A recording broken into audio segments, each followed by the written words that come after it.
Welcome to the Business Spotlight series. My name is Karen Barnes, and I'm an accountability coach with Serendipity Action Coach of Central North Carolina. And today I have Houston Goodwin with me. He is with the Brydon Group. He's our guest today.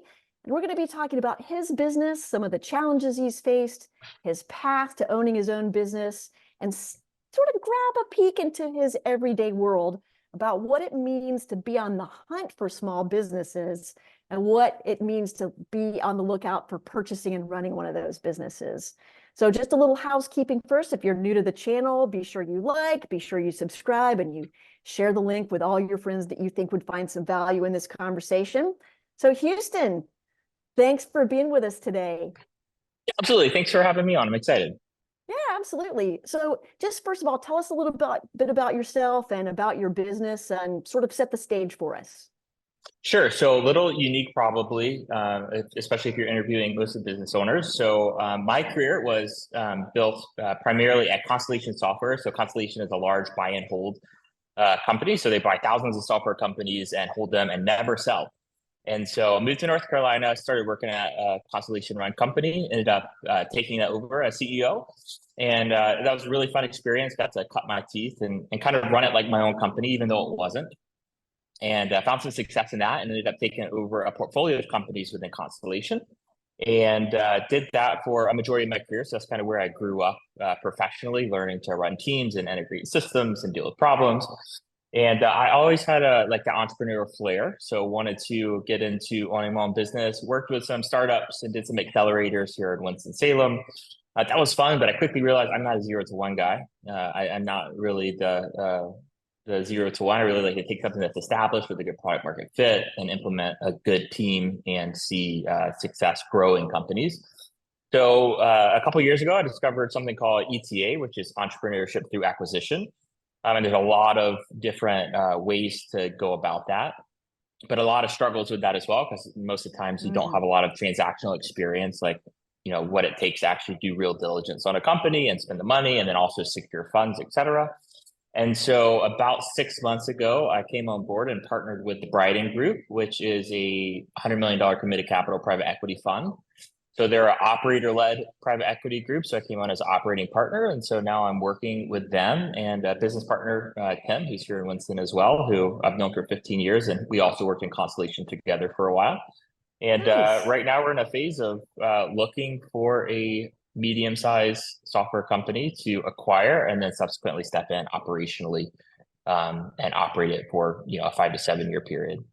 Oh, that's awesome. That's awesome. So I guess my questions today will be a little bit different for you than a typical business owner. So I'm going to just make them up on the fly here, if that's all right with you. Sure. You will just go off the cuff. So you said that you're not a 0 to 1 person. You're more of like somebody that wants to come in with somebody at a company that's a little bit more established. Tell me more a little bit about that 0 to 1. Like, what were the places that made you uncomfortable, and what were the lessons that you learned that you might be able to share with other small business owners who are having to build their business? Yeah, I mean, I think for me personally, it was risk tolerance. So I'm, at a, maybe if I was in my early 20s, I would be more of a 0 to 1 guy. But I think that there are a lot of really great ideas with a lot of really smart people, and even in that, the odds of success of getting a good product market fit are really tough. So it's not only are you good at your job, are you smart, and do you have a good idea, but also a little luck, a little networking, and a little timing the market, et cetera. And then also I was in the startup world and like the VC world, it's looking for the unicorn. So it's looking at who can be the $1 billion valuation. And so you have these, people that, you raise money on, $2 to $5 billion valuations with no revenue essentially, because, investors are coming in and sprinkling, across various amounts of companies to try to find the one unicorn. And in the private equity world, it's finding businesses that have that established product market fit. A lot of the companies I'm talking to are technically led. So they're technical founders that have great product market fit, but no sales and marketing rigor. And that's kind of mine and Tim's background. And so that's an ideal fit for us. And so, yeah, and it really depends. Like, I've worked with a lot of software companies that sold to small businesses. I actually owned a martial arts school briefly here in Winston, just because our company dealt with martial arts schools and we wanted to get a taste of, more lifestyle small businesses. And that's really great and really fun and super rewarding. And my personal philosophy is giving someone a good place to work is the best thing you can do for them. And I think small businesses are like the backbone of the US. And the way that I want to play that role is by acquiring and operating companies that serve them rather than being the person that owns like a small lifestyle business within a city. And so that's just kind of where I think my skill set is. Yeah, so I'm kind of more interested in the already product market fit. I'm not technical. I think I'd be much more 0 to 1 guy if I was a coder and I could sit down with an idea. But the problem is I'm very reliant on third-party dev shops early on, or finding a technical founder that you're very reliant on, and that's just not in my wheelhouse. And so with all of those reasons, and I also love running teams. Like I think that's where I shine and what I'm like I could work the rest of my life getting better at and not run out of energy, and that's really important. And in the 0 to 1, it's more of a do everything yourself grind, and that I just didn't quite find that quite as fulfilling personally. And I think you have to be a special type of person, which I know a lot of. And I just think it was a good realization for myself that I'm not going to take an idea and make $1 billion company. I'm going to take a $10 million company and make $1 billion company is more my, the more likely road to success for myself. Let's jump right back in. So I'm talking with some small business owners who are interested in, what are the steps that they need to do and what are the things that they need to do to prepare their businesses to sell to someone like you. So if you could give them some advice, what advice would you give them? I mean, gosh, a lot. So one thing I've had the privilege to travel all over the world and speak to thousands of small business owners, mostly in the health and wellness space. But one thing that I saw that really set the top, call it 1% apart from the rest was financial literacy. So really understanding your numbers, understanding your P&L, what a P&L means, what your gross revenue is, what your gross profit is, your EBITDA, taking some basic finance classes even online. I think there's a lot of free resources to be able to, because as a CEO or president or owner of a small business, you might not have to do everything as you scale and you have employees, but you need to be able to get in there and know what's going on. And a lot of business owners that I talk to, they just simply have no idea what types of revenue they have. They're not GAAP compliant. They just don't have the financial literacy, and that's a must. And a lot of the value, honestly, that in this market that we bring is buying a company that's on the lower middle market side, and then bringing some of those systems and finances compliant, and then that makes the company more valuable to larger private equity firms or things like that. And so that's kind of the play. But especially in small business, financial literacy is a really big one. Not not underpaying your staff. A lot of small businesses just are, I find the difference between $150,000 hire and a $75,000 hire is probably worth a lot more than the $75,000 you save if you hire the right person. So not being scared to spend money on your staff. And I think small business is what I found, the hurdle to go from lifestyle to business is in a lifestyle. Let's say I was selling a software product for $500 a month to a lifestyle business owner. Well, they were thinking $500 a month. That's like $500 I could spend on my car payment or my mortgage or groceries, because their business finances and their personal finances were one and the same. And I think you have to get to a place where you see those as separate to be able to put the money into the business that the business needs. And that's why a lot of people, I think, end up going with the cheapest staff they can find, or offshore, or to learn.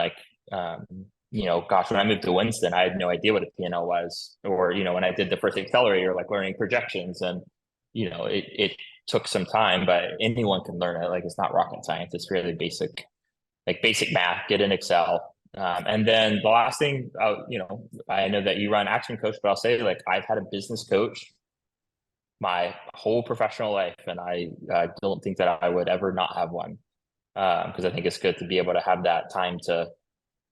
It's lonely at the top, as they say, and so especially if you're making decisions on hiring or firing, you need to have like someone you can talk to as a peer and kind of just brainstorm. Or if you want to be the brave person pushing forward in a scary time, you need to be able to freak out to somebody. And a business coach has always been that for me, because I want to be cool, calm, and collected to my staff. Even like through COVID was super stressful and scary, but I needed to have that room I could shut the door and be like, I don't know if this is going to work.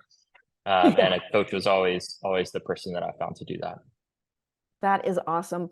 We hear so much from our clients and prospective clients, that they struggle with financial literacy. They've just, they know how to do what they do really well, but they've never had to set up QuickBooks or a chart of accounts, or they don't understand what their cost of goods are, the difference between gross margin and their real profit margin. So I love what you said about financial literacy.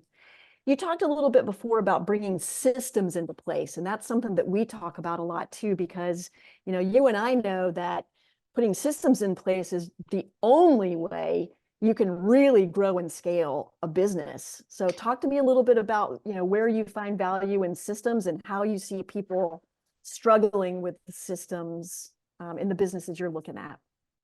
Yeah, I think most people just don't use systems, first of all. And second of all, when they do use them, they like pick the shiny object and they'll do it for 90 days and then they pick a new one. And so when they implement the new system, um, the staff doesn't buy in because they know that in 90 days there'll be a new system. And so people ask me all the time, like, what's the best? And I always say the one that you'll use. So it's like, Yeah. what's the best way to keep your budget? Whatever you'll use. If it's pen and paper, then it's pen and paper. And so I live and die by EOS, the Entrepreneurial Operating System. Yep. So I've been doing that for about 4 years. And the way that I committed is I hired an implementer, and it was like $50,000 for the first year to do that. But it's like, if you spend $50,000, you're going to use it and you're going to live or die by that. And since then, I've been able to implement that in several businesses. And um, I don't think EOS is special as opposed to other ones. That's just what I have exposure to. But I will say I have come in post acquisition of software companies that had no good systems and implemented EOS and been seen as a superhuman, even though I didn't do anything other than just got the right accountability structure and the right meeting structure and the right communication cadence and things like that. Um, so yeah, systems are super important. I'm not naturally a systems person, so I recognize about that about myself. So I've always been able to, hire an executive assistant, for instance, to be able to keep me accountable to that, and bring them in and say, hey, you're my boss in this. Like, if you see me not doing this, um, like one example was I used to write everything down on pen and paper, and then it just gets lost because I never use it. And so um, I told one of my staff, like, hey, if you ever see me do that, like throw it away. And so one time I came and my pen and paper, because I've got in a bad habit of using it again, and I see it, I'm looking for it, and it's in the trash because it's like, nope, I got to be on, it's got to be in Notion or it's got to be in a CRM because it's just not acceptable, for anyone. So you gotta live by it. And so yeah, EOS has been great for me. I've worked both with the implementer and done it myself, but I would recommend, again, that's like a coach. Like, I'd recommend picking a system and you pay attention to your wallet. And so if you pay for it, it typically sticks a little better and it's easier to enforce, especially company wide, to say like, hey, we've committed as a company. Maybe it's not 50,000, maybe it's 1,000, or whatever that is. But that's significant. Whatever is going to be a little painful, I think is reasonable. Um, and yeah, I think you'll go much farther if you So use a good system. for for those of you listening who don't know what EOS, that is Entrepreneurial Operating System, and it's contained in a book called Traction. A lot of people use it, and actually we get asked about EOS a lot. And we like EOS. We're big believers in systems as well. And people ask us all the time, well, okay, you're both sort of talking about how do you make a business grow and scale, and we say that the big difference between us and EOS is, we talk a lot about the other half of the equation, which is your emotions and your growth and your Yeah, yeah. mindset. And we like to say we put the heart into the Nice. system. So yeah, Yeah, and I'll yeah. say, like, on top of that, like, I don't think there's any secret sauce. It's very basic stuff. So I think that's what I said. Like, I think any system or coaching system that's implemented well will work. I think the most important thing is like sticking to one over time. because most people just don't do that. And then, if you go through 3 different systems or methodologies a year, you don't know what works and what doesn't work and how to adjust. And certainly, it's okay to make small adjustments after you do it for a while to see like what works for you. To custom fit it, or maybe it's a way to say it for your business. But yeah, just using something, and most people use nothing. Exactly, exactly. So let's talk about maybe some of the challenges that you've seen over the course of your business, because you own some businesses and now you're looking for some others to buy and to run or maybe turn around. So what are some of those big challenges that you've run into, and how did you sort of climb those walls? I mean, I think most complex challenges is around people and staff. And so, in a more idealistic time of my life, it was like, okay, cool, we're a team, we're gonna stay forever. Um, and since then I've realized, what I tell my staff is I don't expect people to stay forever, but I expect people to look back at this time and think it was the most meaningful time they've ever had a career. And so it's like, hey, cool, people are going to move on, things are going to change, and that's okay. But I think,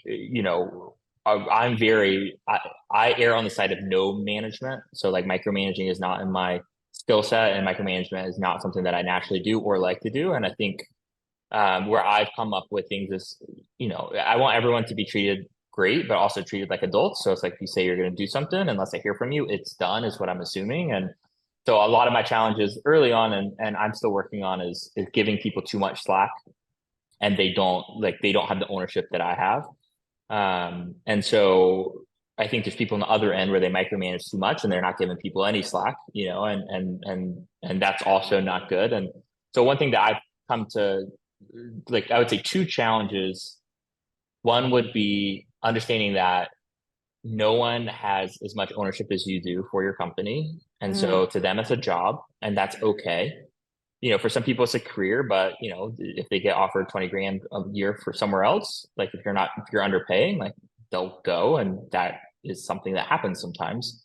Or they move or whatever, and no one is feeling the ownership that you feel as the owner or CEO or person running it. And then 2, and I learned this from a coach, but it was like, I'm trying to think how to say this distinctly. Sorry. Like, as a leader, you have to give up your ability to be communicated to the way you like to be communicated to meet mm. others the way they like to be communicated to. So I use a lot of tools like the DISC profile or strengths finders, Ah, or, you yes. know, just, pick one. I don't go like super deep into, I think some of them can be a little cultish.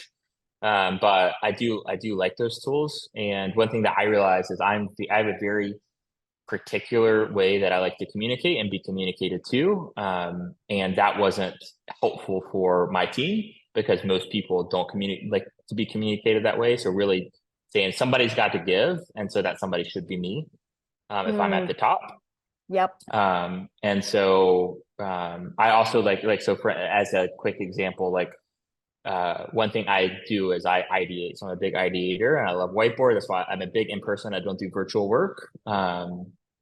And so what would happen is I would come into a room that people were having a meeting and doing something, and I would come in for like 15 minutes. I would listen, and then I would just take them completely off course and say, "Oh, you should try this or this, or have you thought about this?" And sometimes they were better ideas, but it even if it was a better idea, it wasn't helpful.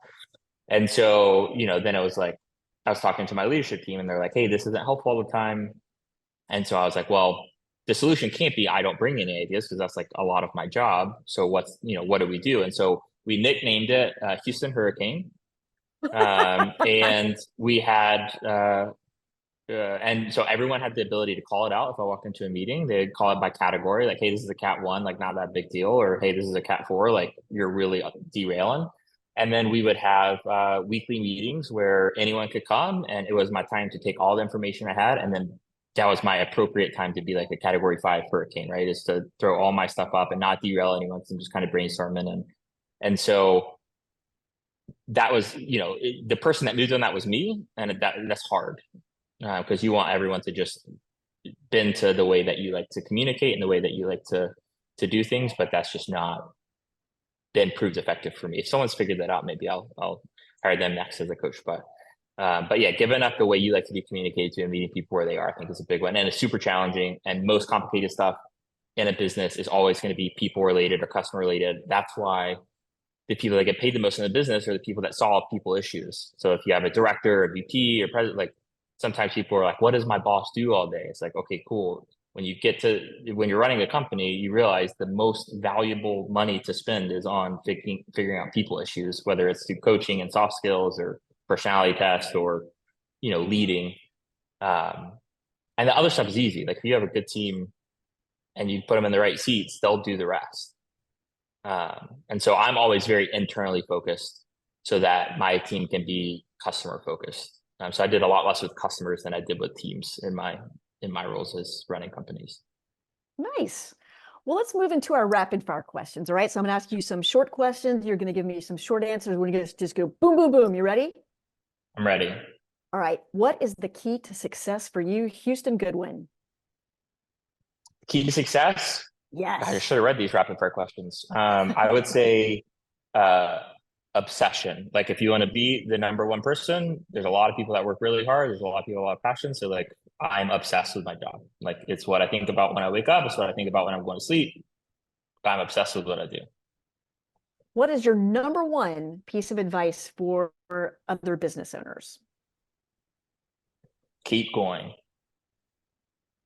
If you had one book that you could recommend, either that you're reading now or that you've read before, what would you say is a must read? The Hard Thing About Hard Things by Ben Excellent Horowitz. choice.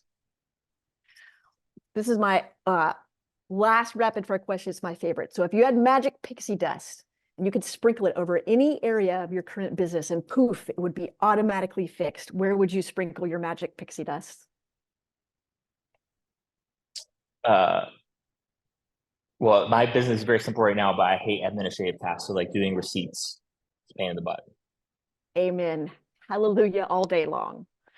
All right, final question of the day. How can people get in touch with you? Where are you on socials? Where would you like us to link you? Gosh, I'm very bad at socials. I'm on LinkedIn, Houston Goodwin. I have a pretty unique name. I'm on all socials, but I'm not super active. Perfect. And then our last question today, and I can't wait to hear this because you clearly have a big mind. Like, what is most inspiring to you today? I am talking to hundreds of bootstrapped owners that are making millions of dollars a year without ever having raised a dollar. And that's just why they took an idea from zero. They self-funded, no friends and family round, no seed round, no investors, and they're making $2-3 million EBITDA every single year. And that's wild. And there's so many of them. Oh, that's awesome. That's awesome. I love hearing that there are so many successful small business owners out there. Well, Houston, thank you so much for being with us today. We really appreciate you sharing your truths with us today and your stories with us today.